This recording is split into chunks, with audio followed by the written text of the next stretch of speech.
नमस्कार, स्वागत है आपका देश न्यूज में और मैं हूं आपके साथ साक्षी। आप देख रहे हैं हमारा विशेष कार्यक्रम आयुर्वेद।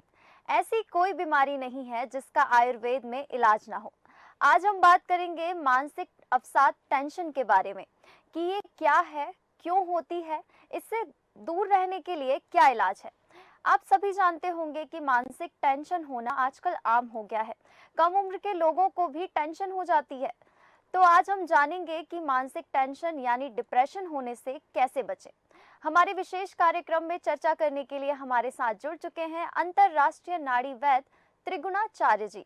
ये आयुर्वेद एवं प्राकृतिक चिकित्सक हैं, जिन्हें 3 पीढ़ियों का यानी 65 वर्षों का खानदानी अनुभव है। साथ ही इन्हें मध्य प्रदेश शासन द्वारा सम्मानित भी किया जा चुका है। बहुत बहुत स्वागत है वैद्य जी आपका। धन्यवाद साक्षी जी। वैद्य जी, मानसिक अवसाद, टेंशन, चिड़चिड़ापन, यह क्या बीमारी है और क्यों होती है? देखिए साक्षी जी, वर्ल्ड हेल्थ ऑर्गेनाइजेशन के द्वारा प्रकाशित एक डेटा के अनुसार पूरे विश्व में लगभग 300 मिलियन लोगों को डिप्रेशन से ग्रसित पाया गया है।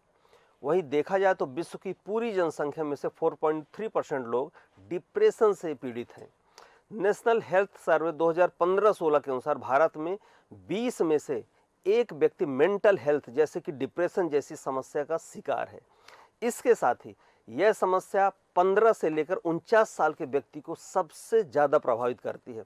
यदि आपको अपने अंदर किसी भी प्रकार के डिप्रेशन के लक्षण नज़र आएँ तो फौरन इसे नियंत्रित करना जरूरी हो जाता है। इस समस्या को भूल करके भी नज़रअंदाज ना करें, क्योंकि किसी अच्छे नाली में दिया हुआ आयुर्वेद से आयुर्वेद चिकित्सा जरूर करें नाड़ी परीक्षण द्वारा, क्योंकि यदि नाड़ी परीक्षण करके और आयुर्वेदाचार्य से आयुर्वेद चिकित्सा कराते हैं तो इसका इलाज संभव है। लेकिन एलोपैथी में यदि अंग्रेजी दवा में गए तो बहुत सारे और भी साइड इफेक्ट हो जाएंगे और बीमारी से बचने की बजाय इसकी चपेट में और ज़्यादा हम आ जाते हैं, दूसरी नई नई और बीमारियां हो जाती हैं।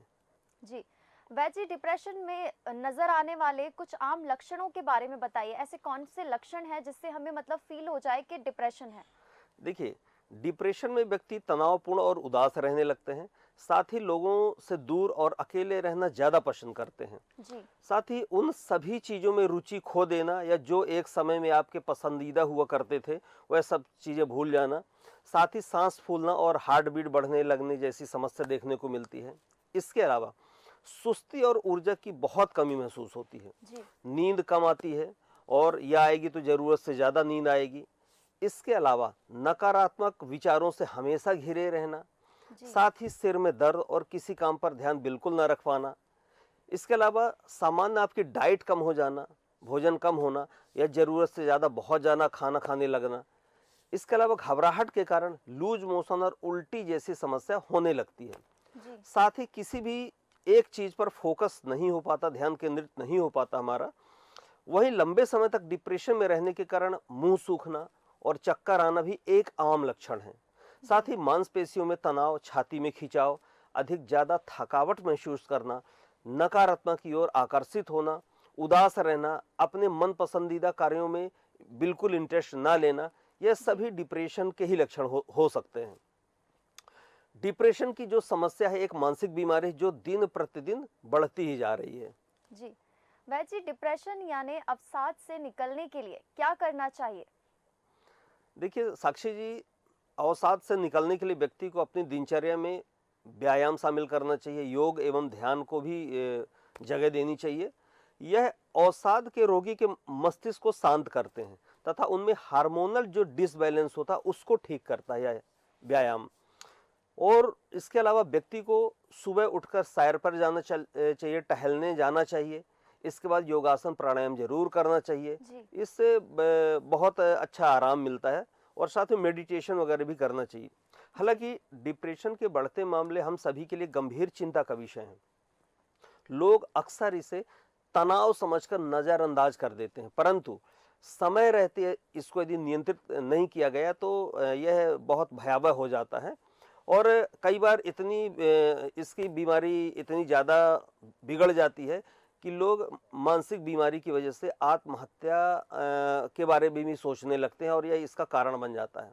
यदि यह समस्या हद से ज़्यादा और बढ़ जाए तो आपका निजी जीवन और कामकाज पर भी इसका बहुत बुरा प्रभाव पड़ता है। जी, वैसे डिप्रेशन में अंग्रेजी दवा लेने को कहा, मतलब अंग्रेजी दवा लेना कहाँ तक सही है? मतलब लेना चाहिए या नहीं लेना चाहिए? क्योंकि कई लोग क्या होता है ना कि ऐसे डिप्रेशन में आने के बाद डॉक्टर्स के पास जाते हैं, अंग्रेजी दवाइयाँ खाते हैं, कुछ नींद की मेडिसिन दे देते हैं कि नींद नहीं आ रही है, तो नींद की गोलियाँ खाना चालू कर देते हैं। तो मतलब ये लेना चाहिए या नहीं लेना चाहिए?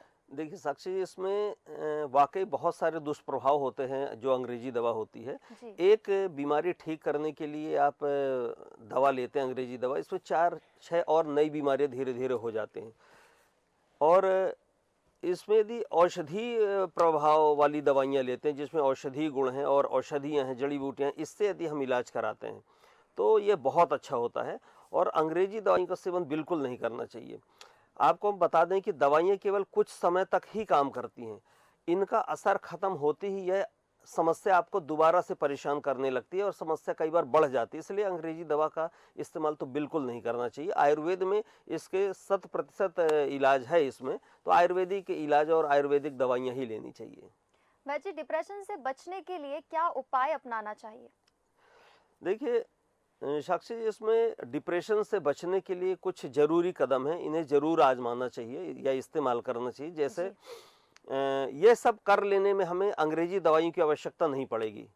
जो चीज़ हम बता रहे हैं, यदि इतनी चीज़ें कर लिया तो अंग्रेजी दवा की बिल्कुल आवश्यकता नहीं पड़ेगी। बिना किसी दवा के ही हम घर पर ही ठीक हो सकते हैं। पहली चीज़, रात को समय पर सोएं। एक्सपर्ट का मानना है कि यदि कोई व्यक्ति डिप्रेशन से ग्रसित है तो उसके लिए सबसे ज़रूरी है पर्याप्त नींद लेना। बिल्कुल, क्योंकि जब आप रात को जागते हैं तो दिमाग में बहुत सारे तरह की बातें आती हैं और जो आपको इस समस्या को और ज़्यादा बढ़ा देती हैं। तो कोशिश करना चाहिए कि हमें नींद अच्छी लेना चाहिए और ऐसी स्थिति में कम से कम 6 से 8 घंटे की नींद लेना आवश्यक होता है। तो नींद यदि लेंगे तो अच्छा रहेगा। दूसरी चीज़, खुद के साथ वक्त बिताएं। डिप्रेशन जैसी समस्या में कोई आपकी मदद कर सकता है तो वो सबसे ज़्यादा आप स्वयं हैं, क्योंकि जी, आपकी भावनाओं और आपके दिमाग को सबसे ज़्यादा बेहतर तरीके से कोई समझता है तो वो आप। ऐसे में बिल्कुल, दिन का समय कम से कम 30 मिनट का समय खुद के साथ अकेले में बिताएं। साथ ही अपनी हॉबी जो है, जैसे आपकी पेंटिंग है, डांसिंग है या सिंगिंग है या किताबें पढ़ना है, ऐसी कुछ यदि हॉबी है तो उनको ज़रूर शामिल करें और उसको समय दें। तीसरी चीज, प्रकृति के बीच में समय अवश्य बिताएं। कई रिसर्च में यह पाया गया है कि प्रकृति के बीच समय बिताने वाले इंसान का मूड बहुत अच्छा बूस्ट होता है। वहीं सुबह या शाम किसी भी वक्त टहलने की आदत जरूर बनाएं, कम से कम आधे घंटे टहलें। प्रकृति के बीच यदि वॉक करने का यदि हम आदत डाल लेते हैं तो डिप्रेशन खत्म हो जाता है और सुधार देखा गया है इसमें कि डिप्रेशन में सुधार मिलता है और यह साथ ही मेंटल डिसऑर्डर जैसी समस्याओं को भी समाप्त कर देता है। इसके अलावा खुद को जितना हो सके उतना सक्रिय रखने की कोशिश करना चाहिए। इसके अलावा अपनी पसंदीदा कार्यों को जरूर करें। डिप्रेशन से ग्रसित व्यक्ति अक्सर थकान, सुस्ती और आलस महसूस करते हैं। बिल्कुल, ऐसे में उन चीज़ों को करने की कोशिश करें जो आपको पसंद है ना? यह आपके दिमाग को शांत भी रखेगा। आपको कुछ देर के लिए ही सही लेकिन ये खुशी मिलेगी। इससे मानसिक अवसाद बहुत हद तक समाप्त होगा। वहीं यह आपके ऊर्जा के स्तर को भी बढ़ाएगा, आपके मूड को भी अपग्रेड करेगा। जी, इसके अलावा खुद को शारीरिक रूप से सक्रिय रखना चाहिए। खुद को सक्रिय रखने के लिए एक्सरसाइज करना चाहिए, योगा करना चाहिए। ऐसी गतिविधियों में थोड़ा सा अपने आप को ढालना चाहिए और मन पसंदीदा आपके कोई गेम्स हैं, उस गेम्स वगैरह में भी आप भाग ले सकते हैं। इससे आपके जो अंदर नकारात्मक चीज़ें हैं वो ख़त्म हो जाती हैं। और वॉकिंग यदि करते हैं, वॉकिंग तो बहुत आसान होता है, तो ये बहुत अच्छा रहेगा। वॉकिंग से ही शुरुआत करना चाहिए, तो तरोताज़ा महसूस करेंगे और धीरे धीरे टेंशन ख़त्म होगा। इसके अलावा मेडिटेशन करना चाहिए। डिप्रेशन और एंजाइटी जैसी समस्याओं से निपटने के लिए मेडिटेशन बहुत अच्छा उपाय है। जी, मेडिटेशन करते हैं तो ये बहुत अच्छा होगा। धीरे धीरे आपका अवसाद से निकलने में आपको मदद मिलेगी। तो इन चीज़ों को करना ही चाहिए और यदि यह सब हमने कर लिया है तो स्वाभाविक तौर पे ये सारी समस्याएं खत्म हो जाएंगी। जी। वैसे डिप्रेशन से बचने के लिए आयुर्वेद में कौन-कौन सी औषधियाँ हैं और इनका कैसे इस्तेमाल करना चाहिए? मतलब किसी किसी को पता नहीं होता है कि बहुत सारी चीज़ें होती हैं, औषधियाँ होती हैं घर में, खाने पीने की चीज़ें होती, पता नहीं चलता है क्या खाएं क्या ना खाएं, कैसे मतलब बचें, तो जी इससे जी। आप बताइए। देखिए, आयुर्वेद में कुछ बहुत अच्छी औषधियाँ हैं जिनके प्रयोग से आप डिप्रेशन से और तनाव से बिल्कुल बाहर आ सकते हैं। इसमें सबसे पहला है कि रात में सोते समय गुनगुना दूध लें, उसके साथ में जायफल का जो पाउडर होता है लगभग 2 से 3 ग्राम प्रतिदिन प्रयोग करें। इससे डिप्रेशन की समस्या समाप्त हो जाएगी। दूसरी चीज़, ब्राह्मी वटी का इस्तेमाल करें। बाज़ार में आयुर्वेदिक स्टोर में आपको ब्राह्मी वटी मिल जाएगी। तो इसकी एक-एक गोली सुबह-शाम किसी किसी अच्छे ब्रांड की ले लें, और गुनगुने पानी के साथ ले लेते हैं या गुनगुने दूध के साथ लेते हैं तो ये बहुत अच्छा होगा। जी। तीसरी चीज़, खाना खाने के पहले दोनों टाइम सलाद लेना बहुत आवश्यक है, जिसमें गाजर होनी चाहिए, ककड़ी, प्याज, चुकंदर, मतलब एक प्लेट सलाद खाना खाने के पहले आपको खाना चाहिए दोनों टाइम, यह बिल्कुल करना चाहिए। चौथी चीज़, यदि पुनर्नवा और अश्वगंधा का पाउडर दोनों को मिलाकर कम से कम 100-100 ग्राम पाउडर मिलाकर 5 ग्राम गुनगुने दूध में सुबह शाम यदि हम लेते हैं तो यह मानसिक और शारीरिक दोनों रूप से आपको बिल्कुल ताकतवर और सक्षम बनाएगा। साथ ही छठवीं चीज, पानी का इस्तेमाल ज़्यादा से ज़्यादा करें। कम से कम 12 से 15 ग्लास पानी पीना चाहिए। गुनगुना पानी हो जाए, एक लगभग 35 टू 40 डिग्री सेल्सियस का पानी होगा तो ये बहुत अच्छा होगा। तो गुनगुना पानी पिएं। यह सब कर लेंगे तो बिल्कुल मानसिक अवसाद से आप बाहर आ जाएंगे। वैद्य जी, यह सब उपाय करने के बावजूद भी मानसिक तनाव की समस्या समाप्त नहीं होती है, तब क्या करना चाहिए? देखिए, यदि ऊपर जो हमने अभी सारी चीज़ें बताई, यदि यह आपने कर लिया है और आपकी समस्या समाप्त नहीं हो रही है, जी। तो नाड़ी परीक्षण कराकर, किसी अच्छे वैद्य से नाड़ी परीक्षण कराकर और आयुर्वेद चिकित्सा कराना चाहिए, क्योंकि एलोपैथी में, अंग्रेजी दवा में इसका कोई समाधान नहीं है। और बिल्कुल। केवल और केवल आपको जो भी मनोचिकित्सक होते हैं वह अंग्रेजी दवाइयाँ ही देंगे, वह नींद की दवाइयाँ होती हैं, जिससे धीरे धीरे लोग पागलपन की तरफ खींचते चले जाते हैं और एक समय ऐसा आता है कि उनकी याददाश्त कमज़ोर हो जाती है और वह अपने लोगों को ही भूलने लगते हैं। इसलिए अंग्रेजी दवा नहीं लेनी चाहिए और कोशिश करना चाहिए कि आयुर्वेदिक दवा लें। और भोपाल स्थित हमारा महर्षि आयुर्वेद चिकित्सा संस्थान में फ़ोन करके परामर्श कर सकते हैं। नंबर हमारा 8770448757। तो निःशुल्क परामर्श भी ले सकते हैं। तो यदि इतना सब कर लेंगे तो स्वाभाविक है कि सब ठीक होगा। और हमारे यहाँ संस्थान में बहुत सारे ऐसे मरीज हैं जो इससे ठीक हुए हैं, बहुत सारी और भी असाध्य बीमारियों से ठीक हुए हैं। तो आप गूगल में या यूट्यूब में महर्षि आयुर्वेद चिकित्सा संस्थान भोपाल यदि सर्च करेंगे तो बहुत सारे लोगों के लाइव इंटरव्यू आपको मिलेंगे कि कैसे कैसे लोग ठीक होते हैं। जी। दर्शकों, अगर हमारे बताए हुए नुस्खे से आपको आराम ना लगे या आपके परिवार में किसी को भी डिप्रेशन है और आराम नहीं मिल रहा है, तो आप हमारे स्क्रीन पर दिए गए नंबर पर संपर्क करके हमारे वैद्य जी से संपर्क कर सकते हैं। बहुत बहुत धन्यवाद वैद्य जी, आपका हमारे दर्शकों को इतनी महत्वपूर्ण जानकारी देने के लिए।